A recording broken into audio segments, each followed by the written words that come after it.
আপনি নিজে টেলিভিশনের মানুষ, দীর্ঘদিন টেলিভিশনে ছিলেন, ফলে একটা নিউজ চ্যানেলের কাছে দর্শকদের প্রত্যাশা একটু সম্ভবতই বেশি, বিশেষ করে নিউজ ইস্যুতে। এবং বাংলাদেশে গণমাধ্যম মানে টেলিভিশন মানে নিউজ এরকম একটা প্রপঞ্চ প্রায় দাঁড়িয়ে গেছে। কারণ ধরেন এই যে এত বড় একটা ঈদ গেল, ঈদের কোনো নাটক নিয়ে আলোচনা নাই, বরং কোথায় কোন দুর্ঘটনা ঘটলো সেটি নিয়ে মন্ত্রী কি বললো, টকশোতে কামাল আহমেদ কি বললো বা মাসুদ কামাল কি বললো সেগুলো নিয়ে আলোচনা।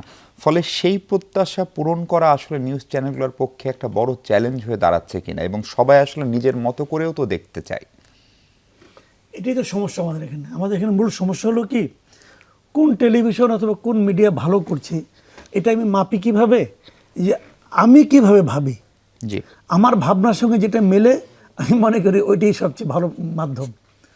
এটা হলো আমাদের এখানে একটা খুব কমন। এটা মনে করেন যিনি সাংবাদিক উনিও ওইভাবে ভাবেন, যিনি কেরানি উনিও ওইভাবে ভাবেন, যিনি মন্ত্রী তিনিও সেভাবেই ভাবেন, এমনকি যিনি প্রধানমন্ত্রী উনিও সেভাবেই ভাবেন যে আমি যা করছি, আমাকে যে প্রশংসা করছে ওটা হলো ভালো মিডিয়া। যে কারণে আগের প্রধানমন্ত্রী দেখতেন উনি বলেই দিতেন যে দুইটা পত্রিকা আমি পড়ি না, এবং ওই দুই পত্রিকার কোনো লোক ওনার প্রেস কনফারেন্সে থাকতে পারতো না। প্রথম আলো এবং কী কারণে? কারণ ওই দুটো ওনার মতো করে ভাবেন না। যদি ওনার মতো করে ভাবতো তাহলে ওই দুটো ওনার কাছে ভালো ছিল। এখন ভালো মন্দটা নির্ভর করতেছে যে কে ভাবতেছে, কে দেখতেছে, কে পড়তেছে, তার রুচির উপর। এটা খুব স্বাভাবিক। এটা হয়তো সব দেশে ইনাম যায় না, আমাদের দেশে এটাই মোটামুটি এই প্র্যাকটিসে চলে। যেমন আমি দীর্ঘদিন টেলিভিশনে চাকরি করছি, প্রায় মানে এক দশকের বেশি। এবং এখন তো আমি একদমই টেলিভিশনে মানে কোনো মিডিয়ার সঙ্গে আমি নাই, আমি একাই ঘরে বসে বসে করি। তো আমি যখন যেহেতু ঘরে বসে বসে কিছু একটা করার চেষ্টা করি, তো আমি কিন্তু টেলিভিশনগুলির উপর ডিপেন্ড করি। আমার বাসায় সারাক্ষণ একটা টেলিভিশন থাকে, মানে চলে, পুরো সাউন্ড অফ করা, মানে অন্য যাতে ডিস্টার্ব না হয়। আমি ওই স্ক্রলগুলি পড়ি যে কোন টেলিভিশন। এখন ইন্টারেস্টিং হলো, আমি মানে আপনার বলার পরে আমি খেয়াল করলাম, আমি যে টিভিটা আমার এখানে সবসময় খোলা থাকে তার মধ্যে একটা আপনারটা। এবং আপনার টিভিটা যখন দেখি, আমি যখন কোনোটা দেখি আমার মনে হয় যে এটা ভালো কিনা, এটা ঠিক কিনা, তখন আপনি আপনার দুই তিনটা রিচেক করেন যে এই ঘটনাটা আছে কিনা। তাহলে প্রথমে কিন্তু আপনার টাইমে রাখি এই কারণে যে আমার কাছে মনে হয়েছে যে এটাতে দেখলে পরে আমি কোনোটা মিস করবো না। এই যে কথাটা আপনি বললেন যে মানুষ খবর কেন দেখতে চায়, মানুষ তো জানতে চায়। আমাদের দেশটা খুব ঘটনাবহুল দেশ, আমাদের মানে প্রচুর ঘটনা ঘটে, এক নম্বর। আর দুই নম্বর, যেগুলো ঘটনা না সেগুলোকে আমরা ঘটনা মনে করি, বানিয়ে ফেলি, এবং ওগুলো আমরা দেখতে চাই।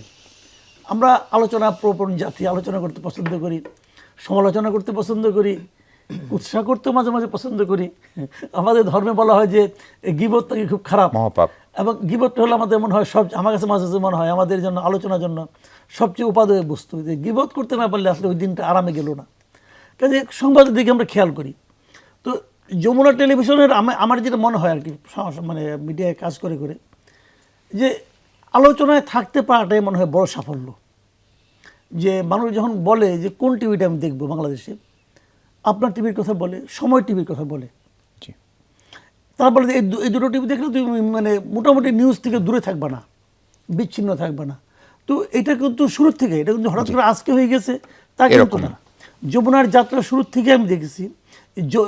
যমুনার এই একটা জিনিস আছে যে লোকে ভাবে যে আমি দুটো টিভিও দেখি তাহলে আমাকে যমুনা দেখতে হবে, যাতে নাকি আমি কোনো কিছু, মানে একটা পারসেপশন তৈরি হয়েছে, একটা পারসেপশন তৈরি হয়েছে।